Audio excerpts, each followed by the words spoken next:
Mara baada ya kocha mkuu wa timu ya taifa ya Tanzania Miguel Angel Gamondi, raia wa Argentina, kutangaza kikosi cha wachezaji wa timu ya taifa ya Tanzania kitakachoingia kambini kukabiliana na timu mbili katika mechi za kirafiki za kalenda ya FIFA dhidi ya Uganda tarehe 5 mwezi huu, lakini pia dhidi ya timu ya taifa ya Rwanda tarehe 9 mwezi wa 6. Mchezaji Faisal Salum Abdallah Feitoto Feila Sufi ameripoti kambini akiwa na majeraha ambayo yatamfanya asiwe sehemu ya wachezaji hao ambao kuelekea huko nchini Morocco ambako ndiko mechi hizi mbili zitakwenda kufanyika. Tunakwenda kuangazia kitu gani kilichomkuta kiungo huyu mshambuliaji anayepiga katika kikosi cha Azam Football Club ambaye amekuwa na mchango mkubwa kwenye timu hiyo kuwafikisha pale ambako wapo hadi wakati huu. Naitwa Leopard John, niko hapa na mchambuzi Shabel Daniel ambaye atakwenda kukupatia taarifa zaidi juu ya hichi ambacho tunakwenda kukiangazia. Shabel, Faisal ameripoti kambini akiwa na majeraha.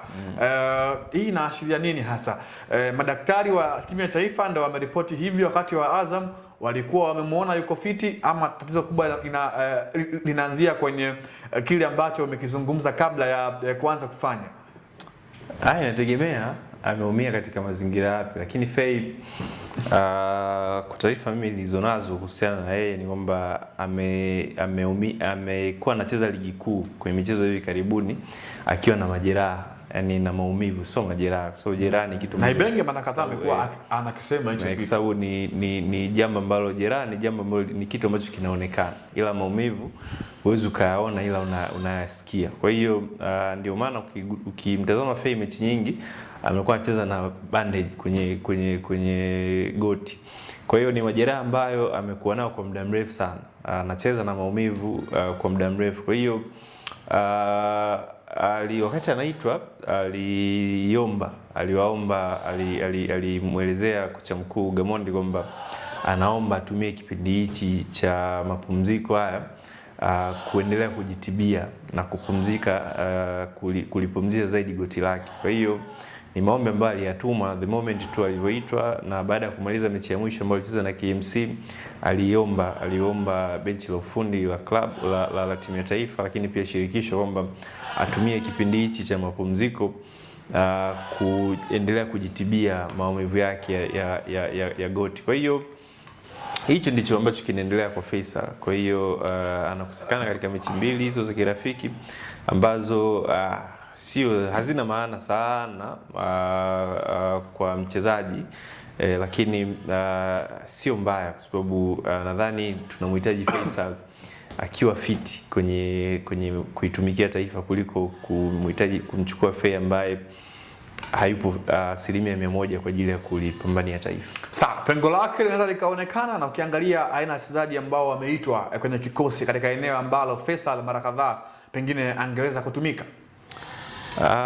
Pengo lake ukisema litaonekana, yes, Fei ni mchezaji wa kikosi cha kwanza cha timu ya taifa. Kwa hiyo kuhusiana kwake ina maana kuna pengo ambalo linakuwepo hapo kutokana na ubora ambao anauleta mchezoni, lakini wapo wachezaji wengi tu kwenye nafasi yake ambao wanaweza wakaingia na kufanya vizuri kwenye eneo hilo la namba 10. Mwalimu pia na luxury ya kumtumia kama mudathiri kwenye eneo lake, kwa na uwezo, ni impact player, very effective kwenye maeneo hayo. Charles Momba anaweza kaingia hapo akacheza. Kwa hiyo hakuna shida, no Faisal no problem, kwa sababu kuna wachezaji wengi tu kwenye eneo lake ambao wanaweza kaingia na kufanya vizuri pia. Sawa, kwa faida ya mtazamaji, umezungumza kwamba hizi mechi hazina maana, lakini ukija kuangalia ni mechi ambazo kama tukiweza kuzifanya vizuri zitatoka sehemu katika upande wa ranking, ama kuna kitu kingine ambacho pengine kwenye hizi mechi mwalimu anaweza akagain.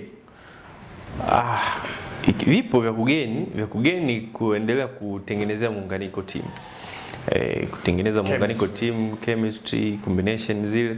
Kwa hiyo wanapokosekana wachezaji wengi ambao wamekuwa ndo uti wa mgongo wa timu ya taifa, kidogo inakuwa ni changamoto kukipata hicho ambacho anakitaka. Lakini pia mwalimu anataka kuona consistency ya matokeo, kwa sababu international break iliyopita kwa Rwanda tulitoka sare mechi moja, I think tulifungwa mechi moja, tukashinda mechi moja. Kwa hiyo consistency mwalimu anataka kuona pia kuwatazama kwa ukaribu wachezaji wake wapo kwenye hali gani, ili atakapowaita tena jue anaanzia wapi. Kwa hiyo kusekana pia kwa wachezaji hawa muhimu wa kikosi cha kwanza cha timu ya taifa inakuwa ni changamoto kupata huo muendelezo. Kwa hiyo let's see atafanya nini kwenye hiyo michezo miwili ambayo haina umuhimu sana, naendelea kusisitiza, lakini ina umuhimu hasa kwa wachezaji ambao hawajawahi labda kulitumikia taifa, ambao wanaitwa kwa mara ya kwanza, wapate zile caps, waonyeshe. Ni fursa pia anapoumia mchezaji kama Faisal, kama kuna mlango mwingine umefunguka kwa mchezaji ambaye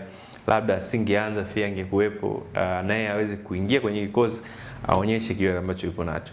Sawa, tuje tumwangazie pia Faisal kiwango chake ambacho amekuwa anakionyesha kwenye ligi kuu hadi hivi sasa. Magoli 11 na assist zake magoli 14, assist 8. Ni kiwango cha aina gani hasa kwa msimu huu Faisal Salum Abdalla Feitoto akiwa na Azam Football Club?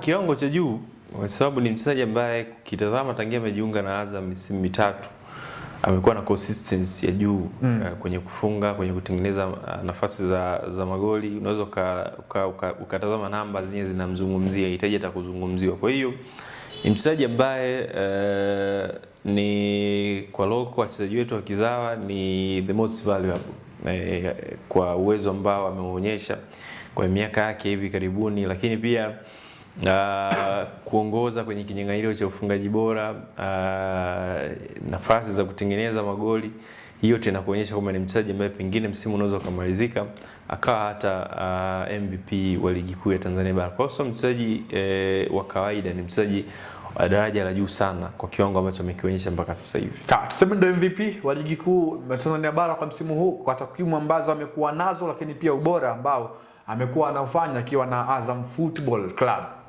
Bila shaka.